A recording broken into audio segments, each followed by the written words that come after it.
কলকাতায় শুরু হয়ে গেছে বাংলার সবথেকে বড় বিখ্যাত সঙ্গীত মেলা। এখানে তোমরা প্রবেশ করতে পারবে একদমই বিনামূল্যে, কোনো রকম কোনো টিকিট ছাড়াই। মেলাটা কতদিন পর্যন্ত চলবে, কোথায় হচ্ছে, তাছাড়া এখানে তোমরা শুনতে পারবে ফ্রিতে তোমাদের পছন্দের শিল্পী এবং প্রিয় ব্যান্ডের গানের শো। আরও থাকছে মেলা প্রাঙ্গণের ভিতরে তোমাদের ঘর বাড়ি নতুন করে সাজিয়ে তোলার জন্য ইউনিক নতুন ধরনের ঘর সাজাবার জিনিসপত্রগুলো। সব কিছুর খোঁজ দেবো এই ভিডিওটাতে, তাই কেউ স্কিপ না করে পুরো ভিডিওটা দেখতে থাকো। তাহলে চলো প্রথম থেকে শুরু করা যাক।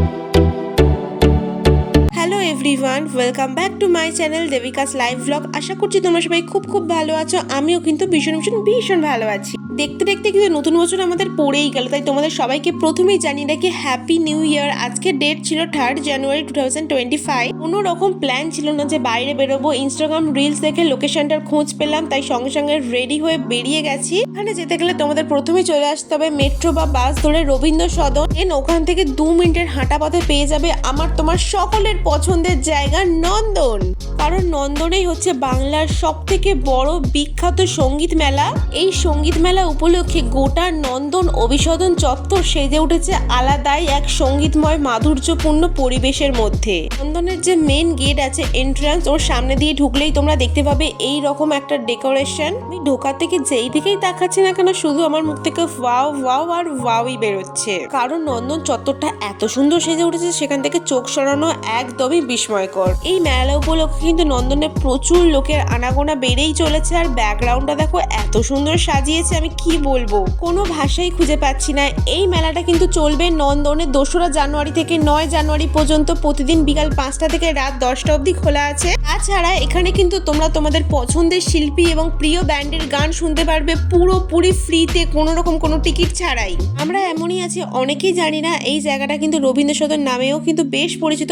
সব থেকে বেশি পপুলার বা পরিচিত বলতে পারো এখানে নন্দন নামে। এই নন্দন চত্বর কিন্তু সারা বছর অর্থাৎ 12 মাসই চলতে থাকে। এখানে কোনো না কোনো একটা উৎসব। এমনই কিছুদিন আগে এখানে হচ্ছিল ফিল্ম ফেস্টিভ্যাল, দেন এখন হচ্ছে সঙ্গীত মেলা, বাংলার সব থেকে বড়। এখন আমি হেঁটে হেঁটে যেখানে যাচ্ছি, নন্দন চত্বরের মধ্যে সব থেকে বেশি সুন্দর সাজিয়েছিল এই জায়গাটা, মানে আমার মনের মতো। তোমরাই দেখো না, এই জায়গাটা দেখে তো আমি লিটারালি মানে প্রেমে পড়ে গেছি। আমার এত ভালো লেগেছে। আর এই গিটারটা দেখো, কি বিরাট বড় একটা বিশাল গিটার এখানে করা হয়েছিল। তোমাদেরকেও তো আমি পুরো নন্দন চত্বরটা ঘুরিয়ে দেখালাম, মানে যেখানে যেখানে ব্যাকগ্রাউন্ডে সুন্দর সুন্দর ডেকোরেশন করেছে। বাট কিছু প্রোগ্রাম তোমাদেরকে দেখাবো লাস্ট পর্যন্ত, তার জন্য ভিডিওটা দেখো। তোমরাই কিন্তু আমাকে কমেন্টস করে জানাতে পারো যে এই জায়গাটা নন্দন চত্বরের মধ্যে সব থেকে বেশি সুন্দর লাগছিল কিনা।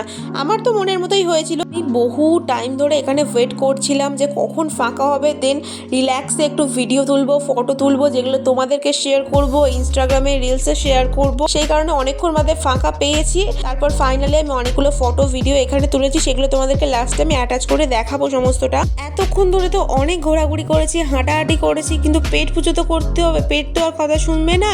এই ওখানে খাবারের স্টল থেকে নিয়েছিলাম 1 প্লেট মোমো, যেখানে 4 পিস মোমো ছিল, দাম পড়েছিল 60 টাকা। মোমোটা কিন্তু খুব জুসি ছিল, আর মোমোটা এত প্রচন্ড পরিমাণে গরম ছিল যে আমার জিভই পুড়ে গেছে। নে অনেক তো গিললি, এবার মেলাটাকে এক্সপ্লোর কর রে বাবা তুই। তাহলে চলো, মেলাতে আসলে তোমরা কোন কোন জিনিসগুলো দেখতে পাবে, কি কি কিনবে, এখানে কিসের দোকান বসেছে, সমস্তটা তোমাদেরকে এবার চলো ঘুরিয়ে দেখাই। নন্দন চত্বরে টোটাল 3 জায়গাতে বসেছিল এইরকম গানের প্রোগ্রাম। আর এই মাপার সাথে ছিল ভীষণ সুন্দর সুন্দর বুক স্টল। ফ্রিতেই তোমরা এই বুকগুলো পড়তে পারবে, তার সাথে ফ্রিতে কিন্তু গানও শুনতে পারবে তোমরা এখানে।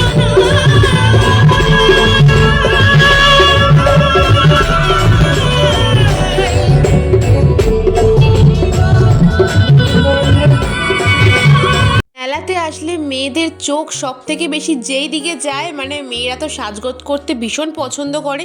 এমন কোনো মেয়ে নেই যে সাজগোজ করতে পছন্দ করে না। দেখাচ্ছি একটু পরে দেখাচ্ছি। তার আগে চলো তোমাদেরকে এই স্টলটা থেকে ঘুরিয়ে দেখায়।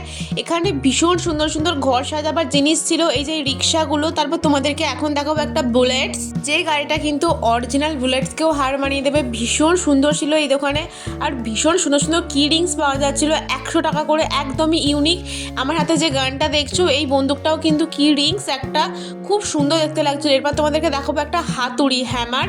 দেখো বেশ কিউট দেখে। এটা দেখার পর তো আমি হেসে একদম গড়াগড়ি খাচ্ছিলাম। তোমরা যদি ঘর সাজাবার জন্য একদম ইউনিক টাইপসের জিনিস চাও, একদম নতুন ধরনের জিনিস, তাহলে তোমরা এই মেলাটা থেকে অবশ্যই একবার ভিজিট করে আসো। এখানে কিন্তু তোমরা ভীষণ সুন্দর সুন্দর একদম নতুন ধরনের ইউনিক জিনিস পাবে ঘর সাজানোর জন্য। এই রিক্সাটা আর অটোটাকে দেখে তো পুরো অরিজিনাল মনে হচ্ছিল। এই দুটোর দাম বলেছিল 750 টাকা, অনেকটা এক্সপেন্সিভ দাম বলে আমার আর নেওয়া হয়নি। এখানে কিন্তু ভীষণ সুন্দর সুন্দর ফিল্ম আর্টিস্টদের ফটো অ্যালবাম ছিল, যেগুলো তোমরা ওয়ালে টাঙাতে পারো। আর এই দোকানটা আমার সব থেকে বেশি ভালো লেগেছিল, কারণ এখানে সব থেকে কম দামের মধ্যে ওয়াল হ্যাঙ্গিং করার সব থেকে দারুণ এবং ইউনিক সস্তাতে জিনিস পাওয়া যাচ্ছিল। এগুলো আমি হাতে নিয়ে আছি, এগুলো বলছিল 180, 150 টাকা এরকম। আর দেখো যেটা আমার হাতে পেরে দিল, এগুলো 150 টাকা করে পিস বলেছিল। আমি 100 টাকা বলেছিলাম, আমাকে 100 টাকা দেয়নি, যদিও বা 120 টাকা নিয়েছে এইগুলো। আমি তো ঘরে আসার পর সঙ্গে সঙ্গে টাঙিয়ে দিয়েছিলাম, যেটা আমি প্রথমে দেখছি, দেখো এটাই আমি নিয়েছি লাস্টে।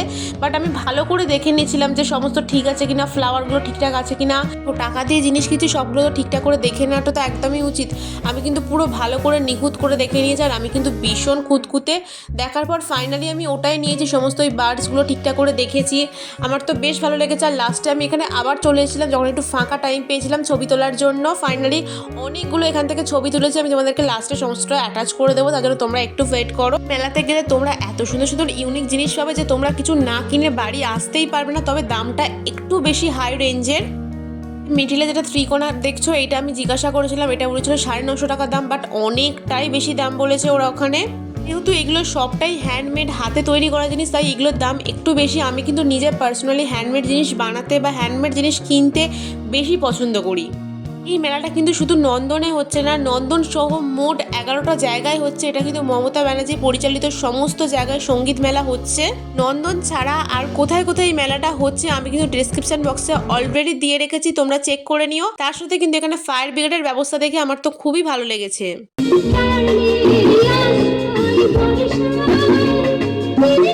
ফাইনালি মেলা ঘোরা আমার কমপ্লিট হয়ে গেছে। আর মেলা থেকে আমি ওই একটা ওয়াল হ্যাঙ্গিং করার জিনিসও নিয়ে নিয়েছি। আর বাড়ি ফেরার সময় দেখি এখানে গান হচ্ছিল, মানে একজন সঙ্গীত শিল্পী গান করছিলেন, সেটা শুনতে শুনতেই বাড়ির দিকে রওনা দিলাম। এই ইনফরমেশনের ভিডিওটা যদি তোমাদের হেল্পফুল হয়, অবশ্যই লাইক, কমেন্ট, শেয়ার, সাবস্ক্রাইব করে পাশে থেকো। দেখা হবে নেক্সট ভিডিও। চলো টাটা।